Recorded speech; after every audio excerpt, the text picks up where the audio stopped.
ঘনিয়ে আসছে ঈদ উল ফিতর, আর সেই সঙ্গে বাংলাদেশের রাজধানীর শপিং মলগুলোতে বাড়ছে ক্রেতার সংখ্যাও। দেশি বিদেশি বিভিন্ন ব্র্যান্ড আর নিত্য নতুন আকর্ষণীয় ডিজাইনের পোশাক নিয়ে সাজানো হয়েছে শোরুমগুলো। নানা বয়সের মানুষ ঘুরে ফিরে দেখছেন পছন্দের পোশাক। বিভিন্ন বয়সীরা বেছে নিচ্ছেন নিজেদের পছন্দসই পোশাক। বড়দের পাশাপাশি শিশুদের দোকানে দেখা যায় উপচে পড়া ভিড়। বাহারি রঙের, বাহারি ডিজাইনের পোশাক কিনতে পেরে খুশি ক্রেতারা।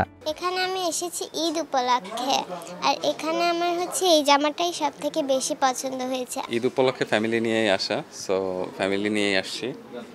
আর বাচ্চাদের ড্রেসের ক্ষেত্রে প্রায়োরিটিটা আসলে বেশি থাকে, সো ওদেরটা আগে দেখবো, তারপরে rest of the family member যারা আছে তাদেরটা আর কি। বাচ্চাদের আইটেম কেনার জন্য, আর আমাদেরগুলো আরও কিছুদিন পরে চিন্তা ভাবনা, টুকটাক নেওয়া হয়েছে, আর কিছু বাকি আছে, ওগুলো কিছুদিন পরে। এক সময় ঈদ মানেই ছিল সিরিয়াল প্রেমীদের উৎসব। বিশেষ করে বিশেষ কোনো একটি সিরিয়ালের নায়িকার জামা না পেলে যেন ঈদটাই হতো মাটি। এবার ঢাকার বাজারে সেই সব পণ্যের দাপট নেই। ক্রেতাদের পছন্দের তালিকায় এখন পাকিস্তান, চীন, দুবাই, তুরস্ক, এমনকি ইউরোপের ফ্যাশনও রয়েছে। চায়না, থাই, ব্যাংকক এই টাইপের কান্ট্রির ড্রেসগুলো এখন টোটালি বেশি চলছে, সো দ্যাটস এই কান্ট্রির প্রোডাক্টগুলো আমার বেশি পছন্দ। বাচ্চাদের ড্রেস কিনবো, জামা কিনতে আসছি পাকিস্তানি, কিন্তু ওরা একবার 2-3টা কিনেছে, তো এখন মডেলটা চেঞ্জ করতে চাচ্ছে। বিক্রেতারাও যেন হাঁপ ছেড়ে বেঁচেছেন। এবছর আর অমুক সিরিয়ালের কাপড় আছে কিনা এমন প্রশ্নের জবাব দিতে হচ্ছে না।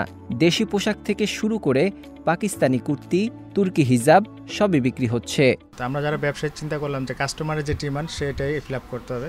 তার্কির দিকে ঝুঁকছে, বা ব্যাংকক বা দুবাই এসব পারচেস করতেছে এখন সবাই। অনেকেই আমাদের কাছে এসে বলতেছে, ডাইরেক্ট অ্যাটাক করতেছে, আপনি ব্যাংককের ড্রেস দেন, আপনি আমাকে চাইনিজ ড্রেস দেন, এভাবে অ্যাটাক করতেছে। প্রতি বছরের মতো এবারও ফ্যাশন হাউসগুলো ঈদের বাজারে নতুন নতুন ডিজাইন নিয়ে এসেছে। তৈরি পোশাক শিল্পের বড় উদ্যোক্তারা গড়ে তুলছেন দেশীয় পোশাকের ব্র্যান্ড। আমার সবসময় একটা নির্দিষ্ট দিকে ভালো লাগে না, সব কিছুর মিক্সটা ভালো লাগে। আমার দেশীয় জিনিসও থাকবে, পাশাপাশি কিছু নতুনত্ব। আমাদের দেশি খুব ভালো করছে এখন, আমরা দেশি জিনিসও কিনছি, দেশি জিনিস বেশ কেনা হচ্ছে আজকাল। অর্থনীতিবিদরা বলছেন, ভারতীয় পণ্যের বাজার ছোট হলেও বাংলাদেশের ব্র্যান্ড আর বিদেশি পণ্যের বৈচিত্র্যই অর্থনীতির জন্য ভালো। এক কথায় বাজার জমেছে, পকেট টান টান, আর দোকানদাররা এখন টাকা গুনেই হাতের ব্যায়াম করছেন। নাজমুল হক রাইয়ান, সিএমজি বাংলা।